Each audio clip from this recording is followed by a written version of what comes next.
ইটা যেহেতু greater than 1 তাই ই স্কয়ারটা greater না দ্যান 1 গ্রেটার দেন 1 মানে তুমি 1 পয়েন্ট সামথিং ভাবছো কেন? গ্রেটার দেন 1 মানে তো 10 ও হতে পারে। হ্যাঁ তা বিটা তো গ্রেটার দ্যান এ হবে। ও weakest spectrum beta equal to হয়ে যেতে পারে। এটা যদি আমি দিই ওই তো আসছে তো এটা।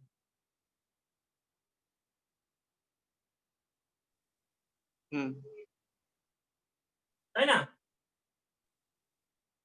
হ্যাঁ ঠিক আছে।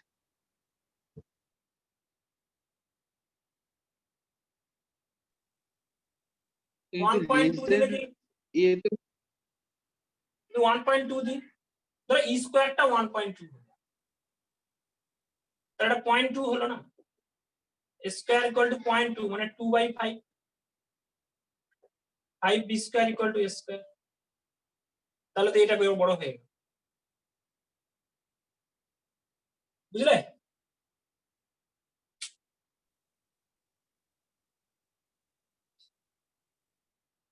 এ বি বড় ছোট তুমি করতে পারবে না, যা খুশি হতে পারে,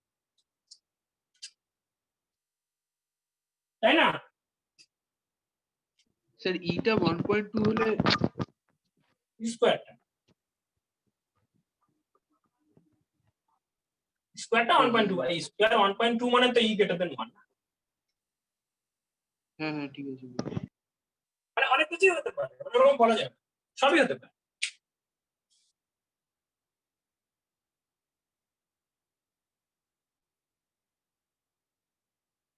হ্যাঁ স্যার ঠিক।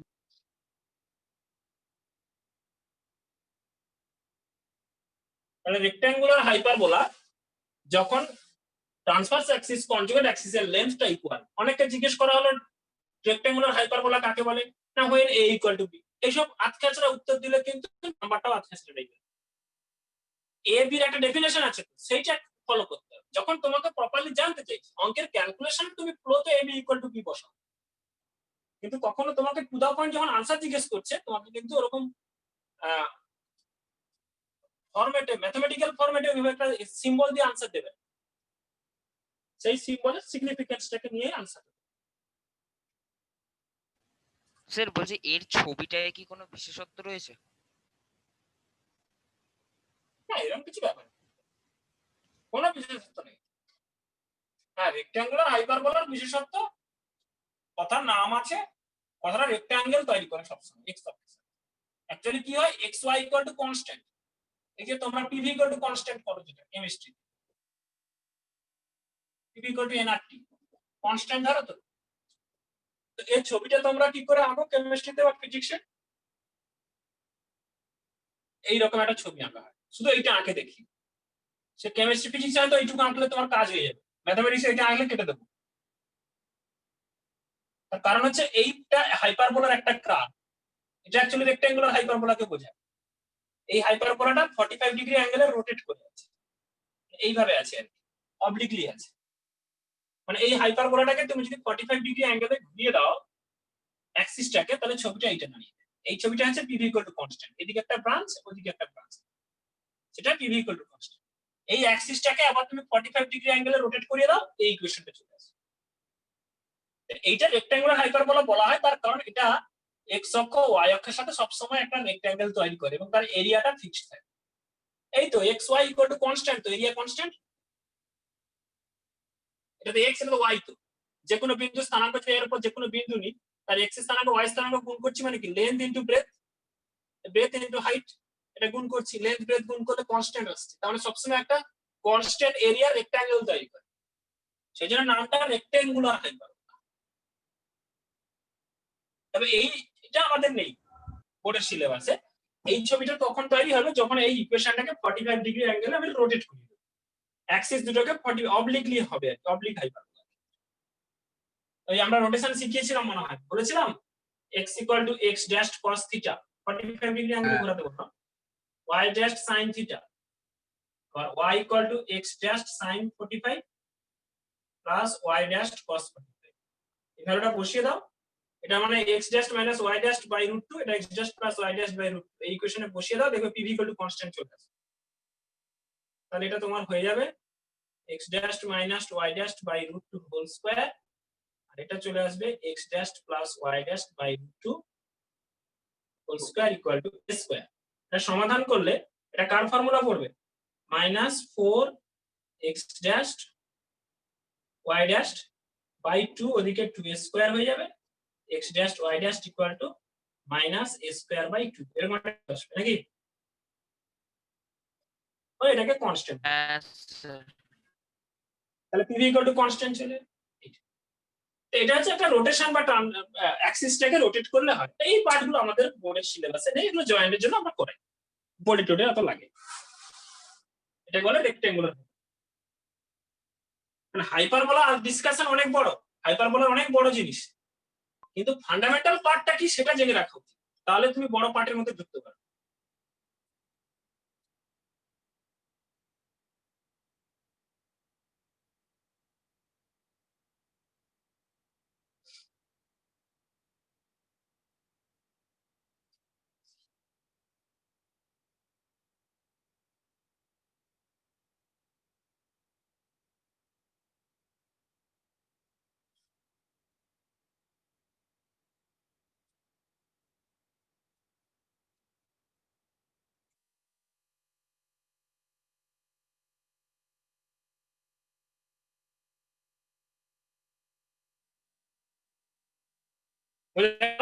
তাহলে আমরা হাইপারবোলা শিখলাম, সবই থাকলো, শুধু এসেন্ট্রিসিটিটা 1-এর বেশি দেওয়া থাকবে।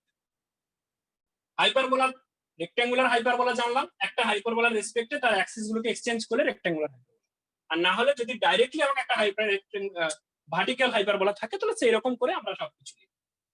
নেক্সট হচ্ছে রেক্ট্যাঙ্গুলার হাইপারবোলা, যার a ইকুয়াল টু b হবে, এসেন্ট্রিসিটি √2 ফর্মুলা দিয়ে মুখস্থ রাখা দরকার নেই, বের করে।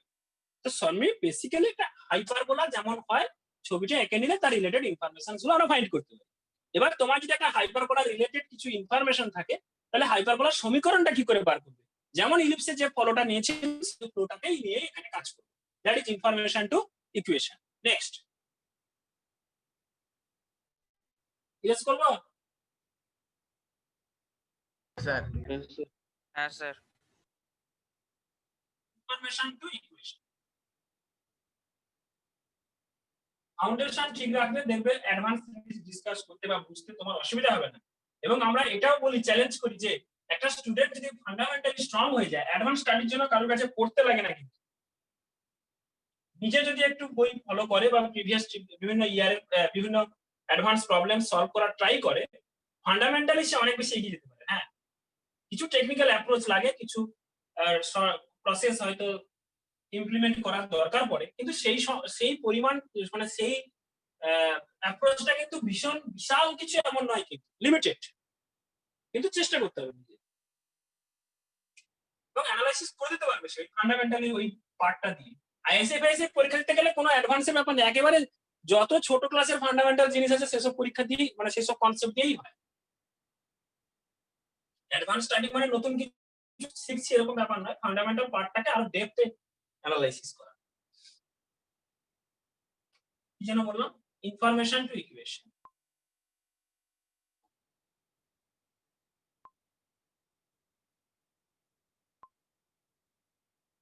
ইনফরমেশন থাকে, if alpha beta be the center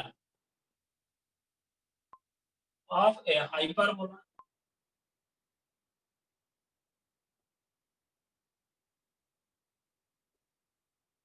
with the length of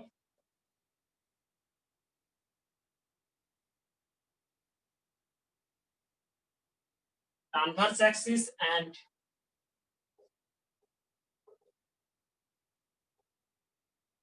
conjugate axis to A to B units,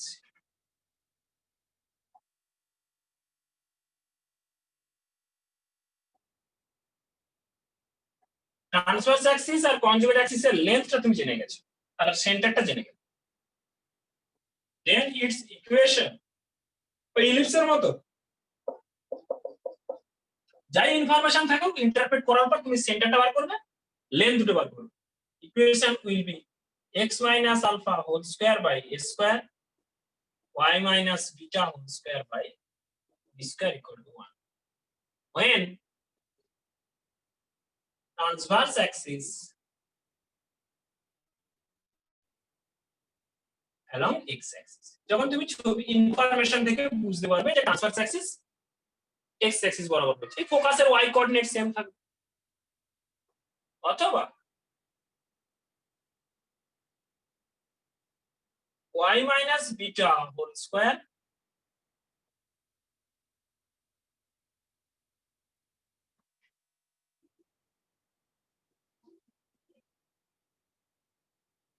by a square,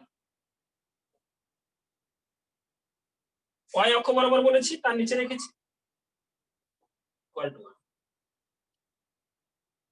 যেহেতু আমি বলেই দিয়েছি যে ট্রান্সভার্স অ্যাক্সিসটাই a আর কনজুগেট অ্যাক্সিস এক্সচেঞ্জ করলে ট্রান্সভার্স অ্যাক্সিস কারো রেসপেক্টে নয়, বলেই দিয়েছি যে y অক্ষ বরাবর আছে, y এর নিচে বসবে। প্রথমটার ক্ষেত্রে ছবিটা তুমি এঁকে নিতে পারো এরকম, সেকেন্ডটার ক্ষেত্রে ছবিটা এঁকে নিতে কারো রেসপেক্টে নয়, ওইভাবেই রয়েছে ফোকাসের কোঅর্ডিনেট, x কোঅর্ডিনেটটা সেম, y কোঅর্ডিনেটটা পাল্টেছে, x কোঅর্ডিনেটটা সেম আছে, আর এখানে y কোঅর্ডিনেটটা পাল্টেছে।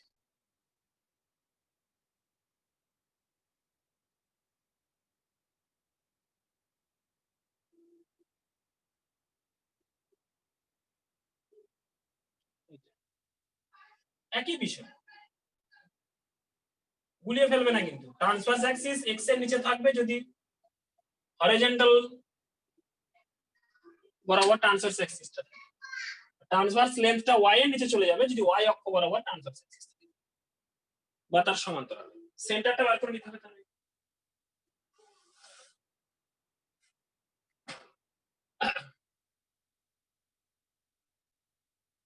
when transverse axis এখানে লিখে আছে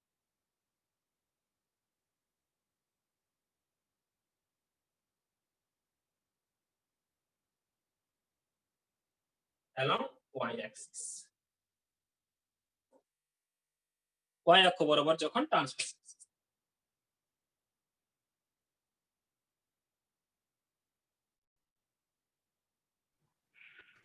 স্যার অ্যালং ওয়াই এক্সিস হবে নাকি প্যারালাল টু ওয়াই এক্সিস হবে? ওই ডিরেকশনটা ফলো করছে, মানে স্যার ওয়াই Along মানে এক্সিস না তো ওটা? না y axis হতেও পারে,